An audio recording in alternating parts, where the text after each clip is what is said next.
ان پر افسوس، کن پر؟ آئیے آج اسی پہ غور کرتے ہیں۔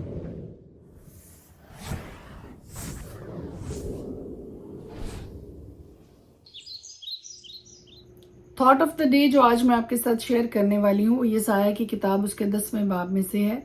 ان پر افسوس جو بے انصافی سے فیصلے کرتے ہیں اور ان پر جو ظلم کی روبکاریں لکھتے ہیں، تاکہ مسکینوں کو عدالت سے محروم کریں اور جو میرے لوگوں میں محتاج ہیں ان کا حق چھین لیں اور بیواؤں کو لوٹیں اور یتیم ان کا شکار ہوں۔ یہ ساری آیت جو بھی میں نے آپ کے سامنے پڑھی ہے، خدا کا کلام یہ سارے کام کرنے والوں کے بارے میں بڑی کلیئرلی یہ بتاتا ہے کہ ان پر افسوس، اور نہیں جانتے ہیں، نہیں سمجھتے ہیں کہ یہ سارے کام کرنے والوں پر افسوس کیا گیا ہے۔ اور جس کمائی کو جو وہ یتیموں پر ظلم کر کے، بیواؤں پر ظلم کر کے، محتاجوں کا حق چھین کر اور لوگوں پر ظلم کر کے وہ یہ ساری کمائی اور سارا روپیہ پیسہ بینک بیلنس بناتے ہیں، یہ وہ دوزخ کی آگ ہے جو وہ اپنے لیے اکٹھی کرتے ہیں۔ سیکھ آج میرے لیے اور آپ کے لیے یہ ہے کہ آئیے ہر طرح کے ظلم سے اپنے آپ کو باز رکھیں، نہ زندگی میں کسی بیوہ کا حق چھینے، نہ کسی یتیم کو شکار بنائیں، نہ کسی محتاج کا حق چھینے، نہ کسی کو عدالت سے محروم رکھیں، اور نہ ہی ظلم کی روبکاریں، اور نہ ہی کبھی زندگی میں بے انصافی کے فیصلے کریں۔ May God bless you، خداوند آپ سب کے ساتھ، اور خدا ہم سب کو یہ توفیق عطا کرے کہ ہمارے ہاتھ پاک رہیں ہر طرح کے گناہ سے، ہر طرح کے ظلم سے، ہر طرح کی ناانصافی سے۔ May God bless you، آمین۔ یہ سایہ کی کتاب اس کا 9واں باب۔ لیکن اندوگین کی تیرگی جاتی رہے گی، اس نے قدیم زمانہ میں زبولون اور نفتالی کے علاقوں کو ذلیل کیا، پر آخری زمانہ میں قوموں کے گلیل میں دریا کی سمت یردن کے پار بزرگی دے گا۔ جو لوگ تاریکی میں چلتے تھے انہوں نے بڑی روشنی دیکھی، جو موت کے سایہ کے ملک میں رہتے تھے ان پر نور چمکا۔ تو نے قوم کو بڑھایا، تو نے ان کی شادمانی کو زیادہ کیا، وہ تیرے حضور ایسے خوش ہیں جیسے فصل کاٹتے وقت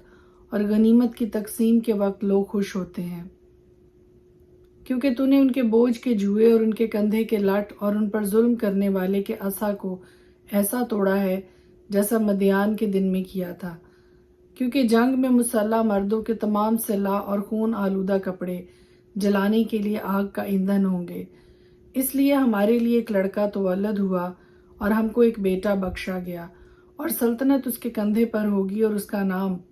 عجیب، مشیر، خدائے قادر، ابدیت کا باپ، سلامتی کا شہزادہ ہوگا۔ اس کی سلطنت کے اقبال اور سلامتی کی کچھ انتہا نہ ہوگی۔ وہ داؤد کے تخت اور اس کی مملکت پر آج سے ابد تک حکمران رہے گا، اور عدالت اور صداقت سے اسے قیام بخشے گا۔ رب الافواج کی غیوری یہ کرے گی۔ خداوند نے یعقوب کے پاس پیغام بھیجا اور وہ اسرائیل پر نازل ہوا، اور سب لوگ معلوم کریں گے، یعنی بنی افرایم اور اہل سامریہ جو تکبر اور سخت دلی سے کہتے ہیں کہ اینٹیں گر گئی ہیں، پر ہم تراشے ہوئے پتھروں کی عمارت بنائیں گے، گولر کے درخت کاٹے گئے پر ہم دیودار لگائیں گے۔ اس لیے خداوند رزین کی مخالف گروہوں کو ان پر چڑھا لائے گا اور ان کے دشمنوں کو خود مسلح کرے گا۔ آگے ارامی ہوں گے اور پیچھے فلسطی، اور وہ منہ پسار کر اسرائیل کو نگل جائیں گے،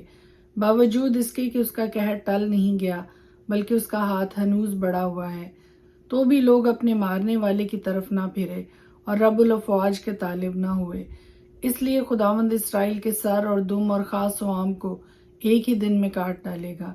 بزرگ اور عزت دار آدمی سر ہے، اور جو نبی جھوٹی باتیں سکھاتا ہے وہی دم ہے، کیونکہ جو ان لوگوں کے پیشوا ہیں ان سے خطا کاری کراتے ہیں اور ان کے پیروں نگلے جائیں گے۔ بس خداوند ان کے جوانوں سے خوشنود نہ ہوگا، اور وہ ان کے یتیموں اور ان کی بیواؤں پر کبھی رحم نہ کرے گا، کیونکہ ان میں ہر ایک بے دین اور بد کردار ہے، اور ہر ایک منہ حماقت اگلتا ہے، باوجود اس کے کہ اس کا قہر ٹل نہیں گیا بلکہ اس کا ہاتھ ہنوز بڑھا ہوا ہے، کیونکہ شرارت آگ کی طرح جلاتی ہے، وہ خس و خار کو کھا جاتی ہے، بلکہ وہ جنگل کی گنجان جھاڑیوں میں شعلہ زن ہوتی ہے،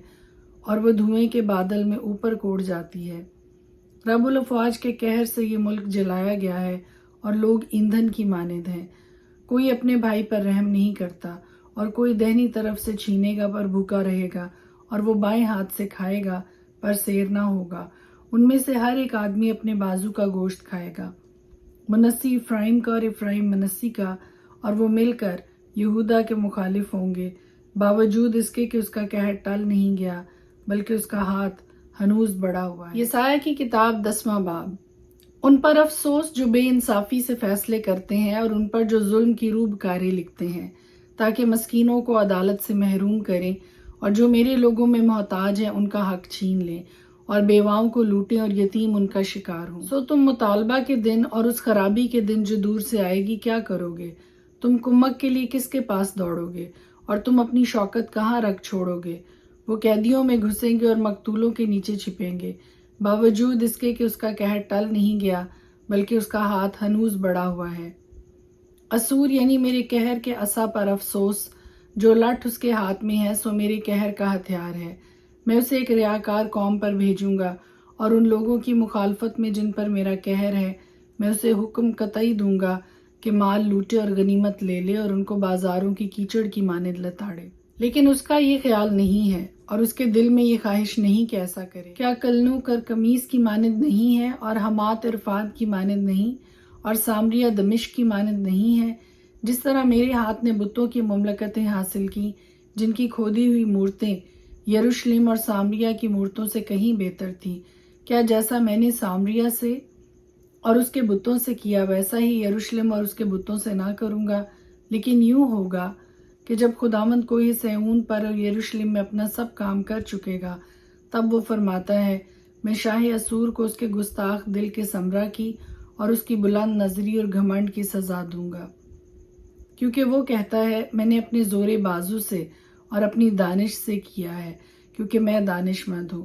ہاں، میں نے قوموں کی حدود کو سرکا دیا اور ان کے خزانے لوٹ لیے، اور میں نے جنگی مرد کی مانند تخت نشینوں کو اتار دیا، اور میرے ہاتھ نے لوگوں کی دولت کو گھونسلے کی طرح پایا، اور جیسے کوئی ان انڈوں کو جو متروک پڑے ہوں سمیٹ لے، ویسے ہی میں ساری زمین پر قابض ہوا، اور کسی کو یہ جرأت نہ ہوئی کہ پر ہلائے یا چونچ کھولے یا چہچہائے۔ کیا کلہاڑا اس کے روبرو جو اس سے کاٹتا ہے لاف زنی کرے گا؟ کیا ارا کش کے سامنے شیخی مارے گا؟ گویا عصا اپنے اٹھانے والے کو حرکت دیتا ہے اور چھڑی آدمی کو اٹھاتی ہے۔ اس سبب سے خداوند رب الافواج اس کے فربا جوانوں پر لاغری بھیجے گا اور اس کی شوکت کے نیچے ایک سوزش آگ کی سوزش کی مانند بھڑکائے گا، بلکہ اسرائیل کا نور ہی آگ بن جائے گا اور اس کا قدوس ایک شعلہ ہوگا، اور وہ اس کے خس و خار کو ایک دن میں جلا کر بھسم کر دے گا اور اس کے بن اور باغ کی خوش نمائی کو بالکل نیست و نابود کر دے گا، اور وہ ایسا ہو جائے گا جیسا کوئی مریض جو غش کھائے، اور اس کے باغ کے درخت ایسے تھوڑے باقی بچیں گے کہ ایک لڑکا بھی ان کو گن کر لکھ لے۔ اور اس وقت یوں ہوگا کہ وہ جو بنی اسرائیل میں سے باقی رہ جائیں گے اور یعقوب کے گھرانے میں سے بچ رہیں گے اس پر جس نے ان کو مارا پھر تکیہ نہ کریں گے، بلکہ خداوند اسرائیل کے قدوس پر سچے دل سے توکل کریں گے۔ بقیہ یعنی یعقوب کا بقیہ خدائے قادر کی طرف پھرے گا، کیونکہ اے اسرائیل اگرچہ تیرے لوگ سمندر کی ریت کی مانند ہوں تو بھی ان میں کا صرف ایک بقیہ واپس آئے گا، اور بردباری پورے عدل سے مقرر ہو چکی ہے۔ خداوند رب الافواج مقررہ بربادی تمام روئے زمین پر ظاہر کرے گا۔ لیکن خداوند رب الافواج فرماتا ہے، اے میرے لوگو جو صہیون میں بستے ہو، اسور سے نہ ڈرو، اگرچہ وہ تم کو لٹ سے مارے اور مصر کی طرح تم پر اپنا عصا اٹھائے، لیکن تھوڑی ہی دیر ہے کہ جوش و خروش موقوف ہوگا اور ان کی ہلاکت سے میرے قہر کی تسکین ہوگی، کیونکہ رب الافواج مدیان کی خونریزی کے مطابق جو اوریب کی چٹان پر ہوئی اس پر ایک کوڑا اٹھائے گا، اس کا عصا سمندر پر ہوگا، ہاں وہ اسے مصر کی طرح اٹھائے گا، اور اس وقت یوں ہوگا کہ اس کا بوجھ تیرے کندھے پر سے اور اس کا جوا تیری گردن پر سے اٹھا لیا جائے گا، اور وہ جوا مسا کے سبب سے توڑا جائے گا۔ وہ آیات میں آیا ہے، مجرون میں سے ہو کر گزر گیا، اس نے اپنا اسباب مکماس میں رکھا ہے، وہ گھاٹی سے پار گئے، انہوں نے جبا میں رات کاٹی، راما ہراساں ہے، جبا ساؤل بھاگ نکلا کی بیٹی چیخ مار، اے مسکین انتوت اپنی آواز لیس کو سنا، مدمینہ چل نکلا، جبیم کے رہنے والے نکل بھاگے، وہ آج کے دن نوب میں خیمہ زن ہوگا، تب وہ دختر صہیون کے پہاڑ یعنی کوہ یروشلم پر ہاتھ اٹھا کر دھمکائے گا۔ دیکھو خداوند رب الافواج ہیبت ناک طور سے مار کر شاخوں کو چھانٹ داور کاٹ ڈالے جائیں گے اور بلند پست کیے جائیں گے، اور وہ جنگل کی گنجان جھاڑیوں کو لوہے سے کاٹ ڈالے گا اور لبنان ایک زبردست کے ہاتھ سے گر جائے گا۔ یسایہ کی کتاب اس کا 11 باب۔ اور یسی کے تنے سے ایک کونپل نکلے گی اور اس کی جڑوں سے ایک بارآور شاخ پیدا ہوگی، اور خداوند کی روح اس پر ٹھہرے گی، حکمت اور خرد کی روح، مصلحت اور قدرت کی روح، معرفت اور خداوند کے خوف کی روح۔ اور اس کی شادمانی خداوند کے خوف میں ہوگی، اور وہ نہ اپنی آنکھوں کے دیکھنے کے مطابق انصاف کرے گا اور نہ اپنے کانوں کے سننے کے موافق فیصلہ کرے گا، بلکہ وہ راستی سے مسکینوں کا انصاف کرے گا اور عدل سے زمین کے خاکساروں کا فیصلہ کرے گا۔ اور وہ اپنی زبان کے عصا سے زمین کو مارے گا اور اپنے لبوں کے دم سے شریروں کو فنا کر ڈالے گا۔ اس کی کمر کا پٹکا راست بازی ہوگی اور اس کے پہلو پر وفاداری کا پٹکا ہوگا۔ بس بھیڑیا برا کے ساتھ رہے گا اور چیتا بکری کے بچے کے ساتھ بیٹھے گا، اور بچڑا اور شیر بچہ اور پلا ہوا بیل مل جل کر رہیں گے، اور ننھا بچہ ان کی پیش روی کرے گا۔ گائے اور ریچھنی مل کر چریں گے، ان کے بچے اکٹھے بیٹھیں گے، اور شیر ببر بیل کی طرح بھوسا کھائے گا۔ دودھ پیتا بچہ سانپ کے بل کے پاس کھیلے گا، اور وہ لڑکا جس کا دودھ چھڑایا گیا ہو افئی کے بل میں ہاتھ ڈالے گا۔ وہ میرے تمام کوہ مقدس پر نہ ضرر پہنچائیں گے نہ ہلاک کریں گے، کیونکہ جس طرح سمندر پانی سے بھرا ہے اسی طرح زمین خداوند کے عرفان سے معمور ہوگی۔ اور اس وقت یوں ہوگا کہ لوگ یسی کی اس جڑ کے طالب ہوں گے جو لوگوں کے لیے ایک نشان ہے، اور اس کی آرام گاہ جلالی ہوگی۔ اور اس وقت یوں ہوگا کہ خداوند دوسری مرتبہ اپنا ہاتھ بڑھائے گا کہ اپنے لوگوں کا بقیہ جو بچ رہا ہو اسور اور مصر اور فتروس اور کوش اور اعلام اور سنار اور حمات اور سمندر کی اطراف سے واپس لائے۔ اور وہ قوموں کے لیے ایک جھنڈا کھڑا کرے گا اور ان اسرائیلیوں کو جو خارج کیے گئے ہوں جمع کرے گا، اور سب بنی یہودا کو جو پراگندہ ہوں گے زمین کی چاروں طرف سے فراہم کرے گا۔ تب بنی افرائیم میں حسد نہ رہے گا اور بنی یہودا کے دشمن کاٹ ڈالے جائیں گے۔ بنی افرائیم بنی یہودا پر حسد نہ کریں گے، اور بنی یہودا بنی افرائیم سے کینہ نہ رکھیں گے۔ اور وہ مغرب کی طرف فلسطینیوں کے کندھوں پر جھپٹیں گے، اور وہ مل کر مشرق کے بسنے والوں کو لوٹیں گے اور ادوم اور مواب پر ہاتھ ڈالیں گے، اور بنی امون ان کے فرما بردار ہوں گے۔ تب خداوند بحر مصر کی نیست کر دے گا اور اپنی باد سموم سے دریائے فرات پر ہاتھ چلائے گا اور اس کو 7 نالے کر دے گا، اور ایسا ہوگا کہ لوگ جوتے پہنے ہوئے پار چلے جائیں گے۔ اور اس کی باقی لوگوں کے لیے جو اسور میں سے بچ رہیں گے ایک ایسی شاہراہ ہوگی جیسی بنی اسرائیل کے لیے تھی جب وہ ملک مصر سے نکلے۔ خدا کے پاک کلام کے پڑھے اور اس کے سنے جانے پر خدا کی خاص برکت ہو،